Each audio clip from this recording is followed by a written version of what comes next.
Hi, Jason? Hello, Cher. Yeah, hi, how are you? Very good. So what you been up to in the music Oh, business? lots. Lots.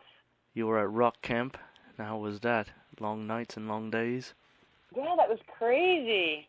Very, very different to what I expected. Very, very cool though. A lot of good times, and it's like a really cool place for people to go and live out their rock dreams, and very non-judgmental, and it's cool.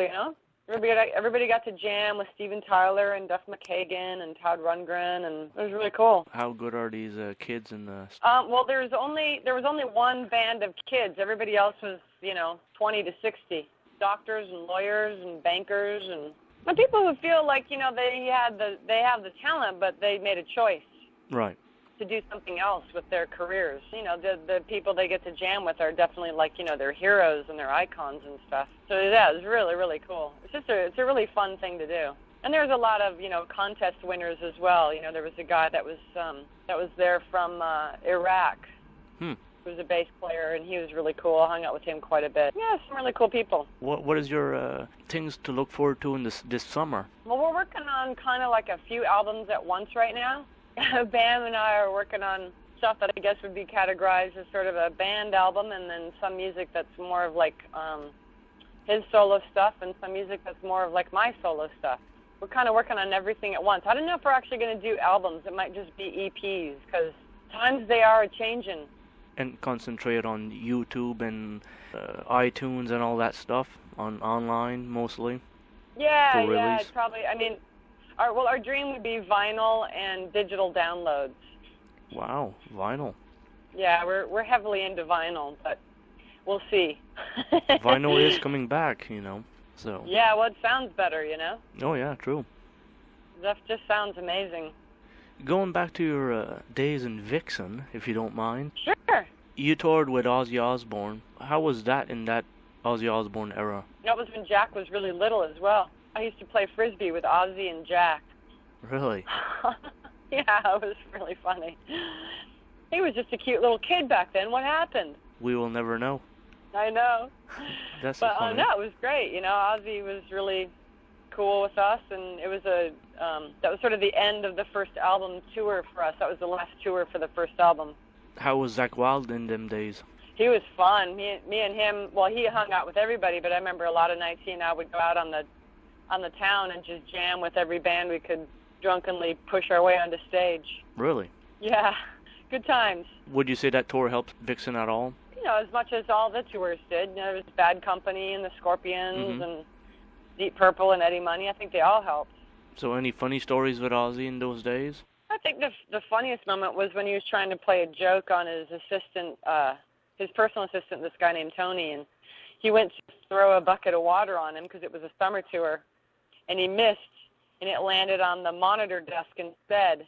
Ooh. And it was a huge arena, and all the monitors went out, and everybody in the band was looking at him like, oh, great, thanks, Ozzy.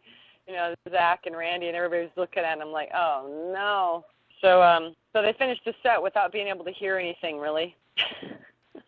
I never heard of that. Yeah, the show must go on. Your big supergroup, Contraband, what was the reason that never went further than what it did? Because, Guitar World and all them magazine used to support that in the day, and it just disappeared. I think there was a lot of issues with, like, our own bands were kind of all having a hard time at the same time that Contraband came out, so it was difficult to put any energy into it seriously. And then combine that with, like, it was a band on our manager's record label, so our manager, there's kind of a conflict of interest going on there. And then combine that with a lot of egos. Right. Mine included. We all had a lot of ego back then, man. Wow, look out. And that's hard when you got a lot of egos and not one person is actually the defined leader. I think with a band you have to have a definitive leader, and we didn't really have one. Because you were all leaders. Yeah. Mostly. We were all big mouths. How was it, Michael Schenker and Tracy Guns in the same room? I'm making fun of it, but, it was actually fine, I think it just became an issue, whenever we talked about touring, because whose band was going to open for whose band and blah, blah, blah, blah, blah. It got very complicated. But everybody was fine, Like, when we were doing everything, everybody got along great. So going back, when you were just a little girl playing bass, what took you to grab that bass and not piano and guitar or drums? And why bass? Well, I already played piano for, 11 years before I played bass. And the reason I wanted to play bass was because I was a big fan of Led Zeppelin and Aerosmith. And Okay. I had tried guitar, and I thought it was kind of hard. And bass seemed pretty easy after playing piano for so long. And I wanted to be in a rock band, and I had a cousin who was a bass player. So I had seen that up close, somebody playing an electric bass, and he was just so cool. So blame it on my family. I just wanted to be like my cousin. Well, it turned out good because you made it big. And there you go. Rock and roll lived. Did you practice much? Oh, yeah, I was very, very dedicated. Yeah, I used to, as soon as I came home from school, I made up my own bass exercises, I think. I was really bizarre. And I would just sit there and play bass till my hands fell off, practically. I was determined to be, the best that I could possibly be at playing bass. I wanted to be really, really great. So I learned, I had the record player there, and I would learn, Led Zeppelin and Jimi Hendrix and Aerosmith and the Rolling Stones. And then I'd make up really weird exercises to make my fingers stronger and, all sorts of crazy things. Now, for the kids that are listening, a turntable and practicing to that, how hard is it to rewind your part? It's a lot easier with an iPod. That is interesting. Way easier with an iPod. Oh man, I was just talking about this the other day. How hard it was to learn songs with vinyl because it was just so labor intensive. And now with an iPod or with a computer and GarageBand or just using iTunes or something, it's so easy. Just so, and you can even go online and find the chord charts and everything. Yeah, that too. Yeah, none of that stuff existed, back then, a million years ago. But it could be also that's what made people like you what you are today, because you did turn and work hard at it. Well, my dream was to be a musician, and it wasn't so much I want to be a rock star, it was I wanted to be a musician, and the rock star thing just kind of happened on its own. And I think people who aspire to be, great musicians first and rock stars second will have much greater satisfaction with any success they do have rather than just aspiring to be a rock star. It was just different back then. A band, bands had to tour. You couldn't just put out a video somewhere and be instantly famous or instantly successful. You had to tour. There was no alternative, which meant you had to be able to play because people's expectations of you were pretty high. So yeah, it was definitely a different era to grow up in for sure. And the people that I looked up to, they kind of ran the gamut between, rock bass players and jazz bass players both. Yeah, times has changed, and now with the internet growing ever faster, do you think MySpace is a good thing to promote bands? I think it's a great thing to promote bands. I mean, to me, every tool is just a tool. It's how you use it and how you, abuse it that decides whether or not it's good or bad. It's definitely a fantastic tool. MySpace, Facebook, Twitter, all that stuff can be used to great advantage. But do you find it not harder now to promote because now there's 100 times more bands? Or you not look at it like that? I don't know if it's harder to promote. Maybe I think in some ways it's actually easier because, you can get your word out faster and simpler. Mm-hmm. Maybe it's more difficult to stand out at first, but I think eventually the cream always rises to the top. So you're working on some projects, on some EPs and so forth? Yeah, definitely. Any touring in the future? Not in the foreseeable future, no. For right now, it's all just in our studio. Mostly the internet. Yeah, when people want to hear it, it'll just be online. Right. That's not to say we won't play some shows in Hollywood, but I don't see us going out of town right now. But of course, never say never. Any Vixen reunion?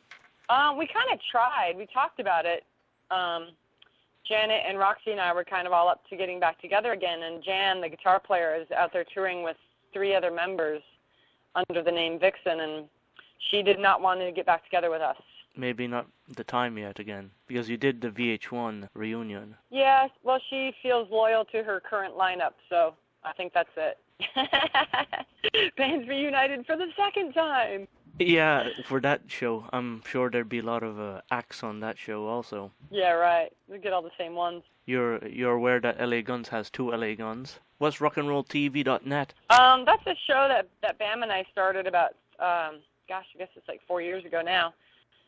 It started off as being us finding bands that were playing in Hollywood, not necessarily always from Hollywood, but playing in Hollywood, and we'd film them live and then interview them, and it was really about promoting up-and-coming bands, and then this year it all changed due to budget cuts, like everybody else in the economy. Right. And so now we're just now I just report the entertainment, music, rock news, such as it is. And we're not so much about any up-and-coming bands right now, anyway.